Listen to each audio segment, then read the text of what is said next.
اعوذ باللہ من الشیطان بسم اللہ الرحمن الرحیم اللہ ولی الذین آمنوا یخرجهم من الظلمات الی النور صدق اللہ مولانا العظیم۔ اللہ تعالیٰ ارشاد فرماتے ہیں کہ ایمان والوں کے دوست ہیں۔ اللہ ولی الذین آمنوا، اللہ نے پہلے اپنی دوستی کا اعلان کیا ہے، ہم تمہارے دوست ہیں، اور دوست ہونے کی وجہ کیا ہے؟ تم میں ایمان، آمن، بوجہ ایمان، یعنی کہ ایمان ایک ایسی چیز ہے کہ انسان میں جب آ جاتا ہے تو ولایت کا لائق ہو جاتا ہے، اور نہ ہو تو جانوروں سے بدتر ہے۔ اولئک کالانعام، قرآن نے کہا یہ جانور ہے۔ تمام کفار کو قرآن نے جانور قرار دیا، بل ہم اضل، جانوروں سے بھی بدتر ہے۔ اس طرح کے جانور تو جس مقصد کے لیے پیدا کیے گئے ہیں وہ پورا کر رہے ہیں، انسان اس مقصد کے لیے نہیں آیا جو جس میں لگا ہوا ہے۔ ان الدنیا خلقت لکم، دنیا تمہارے لیے پیدا کی، وانکم خلقتم للآخرۃ، تم آخرت کے لیے پیدا ہوئے۔ اس لیے اللہ تعالیٰ نے دنیا ہمارے لیے فرمایا متاع لکم، یہ تمہارے لیے متاع ہے۔ متاع کہتے ہیں برتنے کی چیز، متاع۔ امام اسماعیل رحمۃ اللہ علیہ بہت بڑے لغوی ہیں، پوری زندگی قرآن کی لغت کے لیے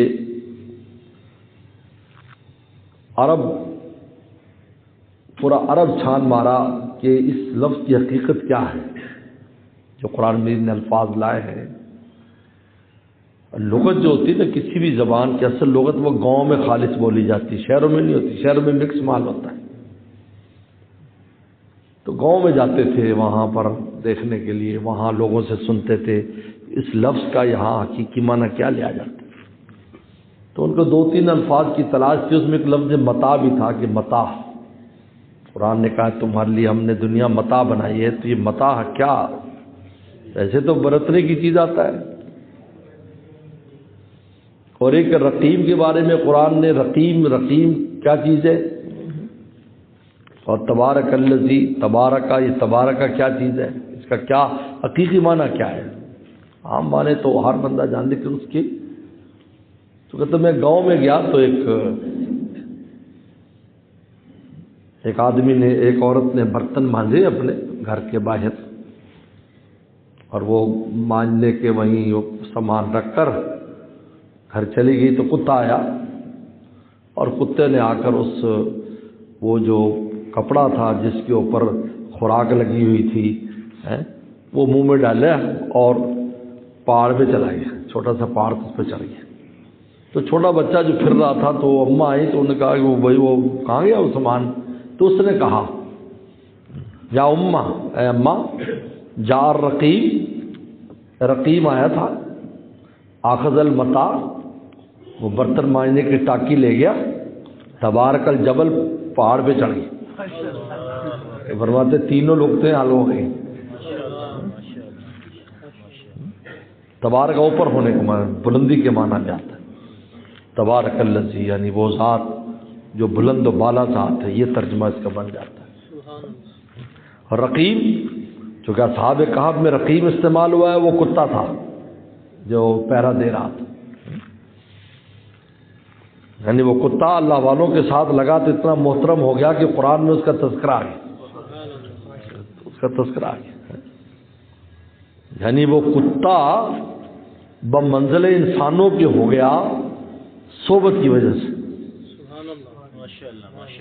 کیونکہ ان کے پیچھے پیچھے چل پڑا، وہ گھر بیٹھ گئے، کتے نے کہا میں پہرا دوں گا ان کا، کیونکہ وہ جو بادشاہ تھا اس نے کہا کہ بس پیچھا، پہلے تو پیچھا نہیں کر سکا، وہ اس پر ہیبت طاری ہو گئی، حالانکہ وہ کوئی شہزادے نہیں تھے، وہ کام کرنے والے جوان بچے تھے ساتھ۔ اللہ نے ان کو دل میں ایسی ربطنا علی قلوب، اللہ فرماتے ہم نے ان کے دلوں سے رابطہ کر لیا۔ جب اللہ کسی کے دل سے رابطہ کر لیں پھر اس دل کے سامنے دنیا کی کوئی چیز کھڑی نہیں ہو سکتی۔ دقیانوس بادشاہ کی تقریر کی انہوں نے باقاعدہ دربار میں، اور وہ جب چلے گئے تو ان کی ہمت نہیں ہوئی پیچھے جائے. وہ جب غار میں چلے گئے تو تب اس کو ہوش آیا, بندے دوڑائے. وہ کتا جا کر وہ بھی پیچھے پیچھے ہو لیا اور غار کے اوپر ایسے پھیلا کر بیٹھ گیا پہرے کے لیے. 300 سال بیٹھا رہا, 300 سال. تو 300 سال سوتے رہے, یہ 300 سال وہی بھی باہر بیٹھا ہوا ہے. 1-2 دن نہیں, 300 سال کا. اور پھر حدیث شریف میں آتا ہے, بعض روایت سے پتہ چلتا ہے کہ بعض وہ جانور جو جنت میں جائیں گے ان میں یہ بھی شامل ہے. اور ادھر یہودیوں کا عالم ہے,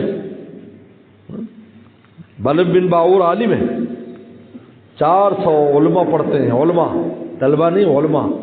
علماء پڑھنا اور ہوتا ہے, طلبہ پڑھنا اور ہوتا ہے. یعنی عالم بننے کے بعد اس کے پاس تخصص اور بڑی چیزوں کے لیے آتے تھے.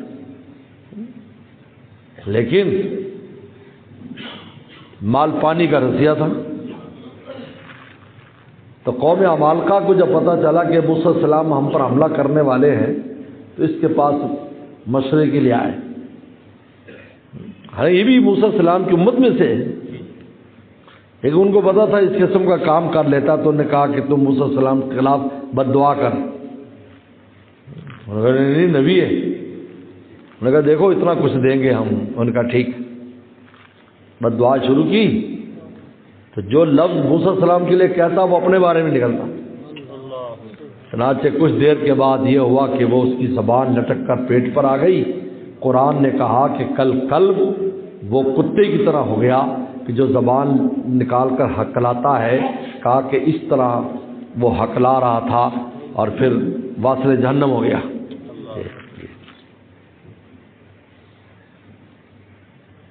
جانور اگر اچھی خوب آ جاتا ہے تو وہ محترم ہو جاتا ہے. پیغمبر السلام کی صحبت سے جو اونٹنی تھی قصوہ, پیغمبر السلام نے طواف کیا اس کے اوپر. حالانکہ جانور کو مسجد میں داخل کرنے کی اجازت نہیں ہے, وہ طواف کرتی تھی. اور تم میں سلمہ رضی اللہ عنہ بیمار ہو گئی تو انہوں نے کہا کہ میری طبیعت ٹھیک نہیں ہے اور مجھے طواف وداعی طواف بھی کرنا جو واجب ہے. کہ جب میں فجر کی نماز شروع کرا دوں تو قصوہ اٹھنے پر بیٹھ جانا اور مجمع کے پیچھے 7 چکر لگا لینا. کیونکہ اس کے اندر یہ خوب پیدا ہو گئی تھی کہ وہ کسی بھی ایسی جگہ پر جو محترم ہوتی وہاں نہ پیشاب کرتی تھی نہ مینگنیاں کرتی تھی. وسلم کی صحبت اور وسلم کی عشق میں روتی تھی. جب وسلم دنیا سے چلے گئے تو عشق میں رویا کرتی تھی, ہر وقت آنسو بہتے رہتے تھے. اور اسی طریقے میں حضرت عمر رضی اللہ عنہ صدیق نے ان کو چھوڑ دیا کہ چھوڑ دو بھائی, یہ جہاں بھی چلے جہاں بھی جائے. لیکن اسی غم میں ہی سوکھ سوکھ کر کھاتی بھی نہیں تھی, اسی غم میں فوت ہو گئی.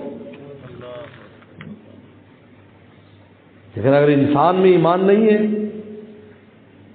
انسان کی روح خراب ہے, تو جانوروں سے بھی بدتر ہے, جان سے بدتر قرار. تو اللہ فرماتے ہیں ہم تمہارے ولی کیوں ہیں, دوست کیوں بن ہم ہیں تمہارے. آمن و ایمان کی وجہ سے. یہ ایمان کہ نعمت کو معمولی نعمت نہیں ہے, لیکن ہمیں اس کی قدر نہیں ہے, ایسے لیے بیٹھتے ہیں. یعنی ہم نے اپنے ایمان کو ایسے رکھا ہوا, اللہ معاف فرمائے, سڑک پر ڈالا ہوا ہے, ابھی جو چاہے اٹھا کے لے جائے. یہی وجہ ہے کہ لوگ نیٹ کے اوپر بیٹھے ایسے جگادری, ایسے بدماش, ایسے نالائق جو اصل میں پیچھے سے یہودی ہیں یا مرزائی ہیں یا بدماش ہیں, ان کی باتیں سنتے ہیں. اور جو مولانا صاحب آپ کے محلے میں لائیو موجود ہے اس کی نہیں سنتے. حالانکہ ان کا شجر نسب بھی تمہیں پتہ نہیں ہے کون. کیوں بھائی تم اپنے مولوی صاحب کو جانتے ہوگے نا, جو بھی کوئی مولوی ہوگا بھی کہاں سے پڑھا ہے, اس کے بڑے کون ہیں, چھوٹے کون ہیں, ان کی نسبت کیا ہے. وہ جو نیٹ کے اوپر بیٹھا ہے تمہیں تو اس کے بارے میں پتہ بھی نہیں, اس کا ابا اما بھی ہے کہ نہیں ہے, اور وہ ایمانیات کے بارے میں شبہ پیدا کر رہا ہے. آئے دن سوال آتے ہیں, جی وہ ایسے دیکھا, وہ پتہ نہیں ایمان, میرے ایمان میں ایسا. بھائی تم نے اس کو اتنا وہ سمجھا ہے, سستا سمجھا ہوا ہے, ایک دفعہ نکل گیا تو پھر واپس آنے والا نہیں ہے, اتنا آسان نہیں ہے. ایک آدمی نے بیوی کو 3 طلاقیں دے دی تو مول صاحب نے کہا بھائی دوسری جگہ تیری بیوی نکاح کرے پھر تیری بیوی بن سکتی ہے، پہلے نکاح کرے کہیں اور پھر وہ اگر چھوڑ دے تو پھر ہے لے شرط لگانے کی اجازت نہیں ہوتی کہ نکاح کر تو اس کو چبا کے چھوڑنا ہے تو نے تو مرضی نہ چھوڑے۔ تو کسی نے مشورہ دیا کہ بھئی تو کافر ہو جا، مرتد ہو جا، جب تو مرتد ہو جائے گا نا تو پھر تیرے اوپر سے ساری چیز ساقط ہو جائے گی، تو بغیر حلالے کے نکاح کر دینا۔ انہوں نے کہا یہ تو اچھا حل ہے، بس جب بھی کلمہ کفر کہوں گا پھر کلمہ پڑھ لوں گا۔ کلمہ کفر کہا، ایمان سلب ہوا، کلمہ حق کلمہ شہادت نہیں پڑھ سکا۔ انہیں پڑھ یار، کہتے میرا دل نہیں کرتا، آتا ہی نہیں زبان پر، دل ہی نہیں کرتا، اپنی مرضی سے نہیں ہے، یہ تو اللہ کا فضل ہے کہ ہمیں اللہ نے مفت میں دے دی ہے۔ کہ اللہ تعالیٰ نے کوئی کرائیٹیریا ایسا مقرر نہیں کیا کہ ایسی قوموں کو دینا ایسی کو نہیں دینا۔ وہیں قریشی محروم ہو رہے ہیں اور بلال کو ایمان مل رہا ہے، افریقہ رہنے والا حبشہ کا یاسر، سمیہ، عمار، یہ بھی افریقی ہیں سارے۔ عجیب بات ہے، کہتے ہیں افریقیوں کو معمولی نہ سمجھو، حضور صلی اللہ علیہ وسلم کے شروع میں ایمان لانے والے یہی ہے اور قربانی دینے والی بھی یہی ہیں۔ سب سے پہلی قربانی جو اسلام میں شہادت کی دی حضرت سمیہ نے، یہ افریقہ کی رہنے والی تھی، لونڈی تھی، لا کر یہاں بیچی گئی مکہ کے بازاروں میں۔ عمار بن یاسر وہ بھی غلام تھے، شادی ہو گئی اور پھر یاسر سے اور پھر عمار سے پیدا ہوئے آگے، جن کو اتنی سزا دی جاتی تھی۔ حضرت عمر رضی اللہ عنہ نے کہا عمار اپنے زمانے میں اپنی پیٹھ تو دکھا۔ میں حضرت آج تک میں نے کسی کو نہیں دکھائی، میں اپنے اس عمل کو آخرت کے لیے میں نے چھپا کے رکھا ہے، کہ نہیں دکھا تو صحیح۔ تو بڑے اصرار کے بعد جب پیٹھ ننگی کی تو جلا ہوا جو چلے، چونکہ انگاروں پر لٹایا جاتا تھا اور چربی جو ہے نا وہ اس کو خشک، جب انگارے بجھ جاتے تب ان کو اٹھنے دیا جاتا تھا، تو وہ جگہ جگہ پر جلنے کے ایسے نشان دیکھی نہیں جاتی تھی پیٹھ، کیونکہ جب جل جائے تو چربی سی باہر آ جاتی، اسی طرح ٹھیک ہو جاتی لیکن وہ باہر آ جاتی۔ تم نے رونے لگے، کہا مار یہ کیا ہے؟ کہا کہ حضرت بس میں کسی کو نہیں دکھاتا اپنی پیٹھ، میں آخرت کے لیے اس کو رکھا ہے۔ افریقی لوگ تھے، ایمان ایسوں کو دے دیا۔ اور قریشی جو اتنے ناز والے لوگ تھے، پوری دنیا میں ناز والے تھے۔ عجیب ہے، قریشی پوری دنیا میں ناز کرتے تھے، اور ناز اس لیے کہ ہم اللہ کے گھر کے، نحن قتیل اللہ، ہم اللہ کے گھر کے پڑوسی ہیں، اور پورا عالم ان کو سلام کرتا تھا، کیا عرب کیا عجم، جدھر چلے جاتے تھے قریشیوں کے احترام سے دیکھا جاتا تھا، بھئی یہ اللہ کے گھر، کیونکہ وہ کعبہ ابراہیم السلام کا بھی کعبہ تھا، موسیٰ السلام کا بھی کعبہ تھا، عیسیٰ السلام کا بھی کعبہ تھا، لہذا سارے جانتے تھے کہ وہ سب کا کعبہ، اور ہر نبی وہاں پر گئے ہیں، ہر نبی نے طواف کیا ہے۔ عجیب بات ہے کہ خانہ کعبہ کا جو مطاف ہے یہ ایسا ہے جس میں ہر نبی کے قدم لگے ہیں اور پیغمبر صلی اللہ علیہ وسلم کے قدم مبارک بھی لگے۔ سبحان اللہ، ماشاءاللہ، میرے قدموں کو حاصل ہے، اور پھر وہ ملتزم پر سب چمٹے ہیں، جس جگہ پہ لگے ہیں سب ہر نبی کے قدم، وہ یہ طواف کر رہا ہے۔ کہتے انسان کو وہاں تصور کرنا چاہیے، آج میں میرے جیسا گناہگار انہی جگہوں پر جہاں ہر پیغمبر نبی کریم صلی اللہ علیہ وسلم قدم مبارک لگے۔ وہ جانتے تھے، تو کہتے نانو قتیل اللہ، سب احترام کرتے تھے، لیکن نہ قدری کی وجہ سے، غفلت کی وجہ سے ایمان نہیں ملا، وہ لے گئے، دوسرے لے گئے۔ اور پھر اس سے آگے بڑھ کر مدینہ والے گاؤں دیہاتی لوگ، بالکل دیہاتی لوگ، جٹ اور دیہاتی لوگ تھے، کیونکہ گاؤں کھیتی باڑی کرتے تھے۔ یہ تو متمدنی لوگ تھے، شہری لوگ تھے، پوری دنیا کے بادشاہوں کے پاس آنا جانا تھا، ان میں وہ چیزیں رائج تھیں مکہ والوں میں۔ مدینے والے تو گاؤں والے لوگ تھے، لیکن عشق و محبت ایسی دکھائی رسول اللہ سے کہ رسول اللہ کو لے گئے۔ مکہ میں دین ایسے لوگ لے گئے جن کو گرے پڑے سمجھتے تھے، اور مدینہ والے تو رسول اللہ کی ذات ہی کو لے گئے۔ جب مکہ فتح ہوا تو انصاری جو صحابہ تھے ان کے چہرے بجھے ہوئے تھے. آپ نے ایسے دیکھا جوان ہے تو وہ بھی عجیب سا ہو رہا ہے, بڈھا ہے تو وہ بھی, ڈیڑھ عمر تو وہ بھی. تو آپ نے کہا کیا بات ہے, تم لوگ کچھ غمگین نظر آتے ہو.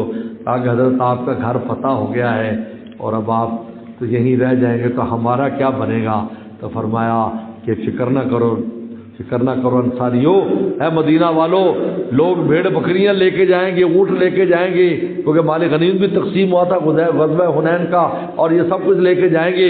تم رسول اللہ کو لے کے جاؤ گے. اور ایک عجیب لفظ انہوں نے اس وقت بولا تھا, ایک لفظ عجیب بولا تھا. انہوں نے کہا اللہ کے نبی صلی اللہ علیہ وسلم ہم ہر چیز دے سکتے ہیں لیکن آپ کے بارے میں ہم بہت بخیل ہیں, ہم آپ کو کسی کو نہیں دے سکتے. کچھ فکر کی ضرورت نہیں, میں میرا جینا مرنا تمہارے ساتھ. آج مدینہ باغ و بہار ہے حضور صلی اللہ علیہ وسلم قدموں کی برکت سے, اور آپ کے اس وجود سے آج پورا عالم مدینے پہ ٹوٹا. وہاں جا انسان جا کر دیکھتا ہے او ہو, اور اس میں تو عجیب ہے, میں تو آنکھوں میں آنسو آ جاتے ہیں کہ یار یہ پوری دنیا سے لوگ آئے ہوئے سلام پیش کرنا ہے اس وسلم کو, مسجد میں نماز پڑھنی ہے پورے عالم سے, اور ایسی ایسی حیت کے لوگ ہیں کہ آدمی کہتے ہیں یار یہ مسلمانوں والی حیت بھی نہیں ہے اس کی, اگر کہیں اور کھڑا کر دے دیکھے یہ ہمیں شک ہو کہ مسلمان ہے ہی نہیں, لیکن کہیں نہ کہیں عشق اندر ہے جس کی وجہ سے یہاں حاضر ہو رہا ہے, کہیں نہ کہیں عشق کی چوٹ لگی ہے. اس لیے ایمان بہت قیمتی چیز ہے, اس کو ان جغادریوں کی بات سنو نہیں, کیوں سنتے ہو؟ پر ایک بات یاد رکھو ہمیشہ سے, پکی بات سن لو, اس کو ایک قانون ہے, پلے باندھ لو. شیطان کے پاس کوئی نیا ہتھیار نہیں ہے. کوئی بھی دنیا میں بات کرے گا یہ بات سینکڑوں سال پہلے کی جا چکی ہے, یاد رکھو, سینکڑوں سال پہلے کوئی نئی بات نہیں. میں قسم کھا سکتا ہوں کسی کے پاس کوئی نئی بات نہیں, کیونکہ شیطان وسلم کو 1400-1500 سال ہو گئے, شیطان ہر ہتھیار استعمال کر چکا ہے, اور علماء نے ہر ہتھیار کو توڑا ہے, اس کا جواب دیا ہے.